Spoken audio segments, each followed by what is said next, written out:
कोई नहीं रोक सकता था। तो ये जो भ्रम जनता में फैलाया जाता है, चाहे वो घोषित प्रवक्ता हो, मीडिया हो। नहीं, आप AK मिश्रा को घोषित प्रवक्ता, ये बात मैं बता रहा हूँ ना, जल्दी से AK मिश्रा, फिर मैं भूदेव जी देखिए, फिर मैं आ रहा हूँ आपके पास। जब मनमोहन सिंह जी ने बोला था ना, राहुल गांधी की बहुत बड़ी नासमझी थी, उनको ज्वाइन कर लेना चाहिए था। अब आगे 20 साल बनेंगे, मौका आएगा कि नहीं आएगा, और प्रधानमंत्री बने या ना बने, आज भी सरकार आ जाए कांग्रेस की तो 10 जनपद प्रधानमंत्री अघोषित, आप हमें जो बोल रहे हैं ना अघोषित प्रवक्ता, अघोषित प्रधानमंत्री कौन था? सोनिया गांधी जी की नहीं थी? आप मुझे बताइए। मनमोहन सिंह प्रधानमंत्री थे, लेकिन अघोषित प्रधानमंत्री कौन था? बताएंगे? आप एक्सेप्ट करेंगे? सोनिया गांधी जी अघोषित प्रधानमंत्री।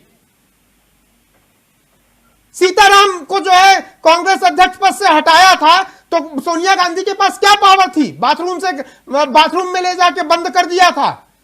वो अघोषित मालिक थी क्या जो है कांग्रेस? केसरी वाला मसला मत उठाइए, वो फिर मैं नहीं उठाना चाहता। ये जितने आसानी से बोल देते हैं ना अघोषित प्रवक्ता, आप मुझे बताइए अघोषित प्रधानमंत्री कौन था?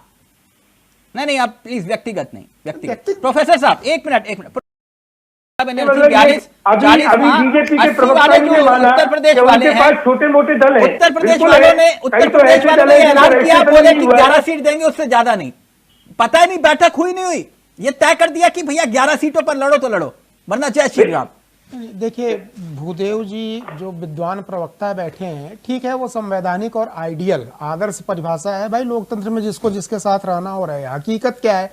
हकीकत यह है जिसको जिसके साथ रहना हो रहे, ये नहीं जी हम रहेंगे कोई और नहीं रहेगा।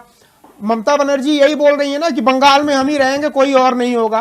अखिलेश यादव यही बोल रहे हैं ना कि यूपी में हम रहेंगे कोई और नहीं। मायावती यही बोल रही है ना यूपी में हम रहेंगे कोई और नहीं रहेगा। जहां देख लो कांग्रेस की भी चालें कुछ ऐसी हैं कि जी हम ही रहेंगे, पीएम फेस पीएम बनना हो। नीतीश कुमार का भी यही, हमें पीएम फेस बनाओ, आरजेडी का। तो ये अलायंस का सिद्धांत ये है कि जिसको जहां रहना हो, इतनी स्वतंत्रता नहीं। मुंह में राम बगल में भूमिका हैरान कर रही है आपको कि नीतीश कुमार को लेकर रोकना चाह रहे हैं, नहीं चाह रहे हैं क्या? नहीं, बिल्कुल। देखिए कांग्रेस तो देखिए कांग्रेस कर क्या रही है। नीतीश कुमार इन सब क्षेत्रीय दलों को सीढ़ी बना करके वो राहुल गांधी को प्रधानमंत्री बनाना चाहती है। बड़ी क्लियर सी चीज है। अपने दम पे उनकी हालत खराब है, वो बहुत रिवाइव करना बड़ा मुश्किल है। तो ये छोटे दलों के सहारे पे आएंगे। मिश्रा जी को शायद ये नहीं पता कि 10 साल कांग्रेस पार्टी की सरकार रही है, यूपीए की सरकार रही है। राहुल जी 60 साल रही है सर, 10 साल क्यों? हम तो 60 साल मानने को तैयार हैं। जो हकीकत है वो है। आप तो पूरे 70 साल मानते हो। आप तो अटल बिहारी वाजपेयी जी की सरकार को भी कांग्रेस की सरकार कोई दिक्कत नहीं है, प्रभाव तो उसी का रहा। मैं तो ये कहता हूं कि 2014 से पहले भी लगातार 10 साल रही है। प्रधानमंत्री अगर उन्हें बनना होता तो बन जाते, कोई रोकने वाला तो नहीं था, मुझे लगता है। वो कह रहे विश्वास। AK मिश्रा जी जल्दी से, फिर गोयल जी आपके पास आ रहा हूं। देखिए आपने जो एक सवाल पूछा था कि भाई महाराष्ट्र में तो रातों रात सत्ता परिवर्तन हो गया था, शपथ हो गई थी। हाँ। बिहार की राजनीति, बिहार के राजनेता और बिहार के वोटरों को समझना बड़ा कॉम्प्लेक्स है, अनप्रिडिक्टेड है। और नीतीश को मैनेज करना या अपने तरफ लाना, चाहे बीजेपी चाहे वो हो, ये बहुत मुश्किल काम है। वो एकदम विलक्षण प्रतिभा के धनी है, पॉजिटिव है, नेगेटिव है, वो एक डिफरेंट चीज है। देरी का कारण यही है।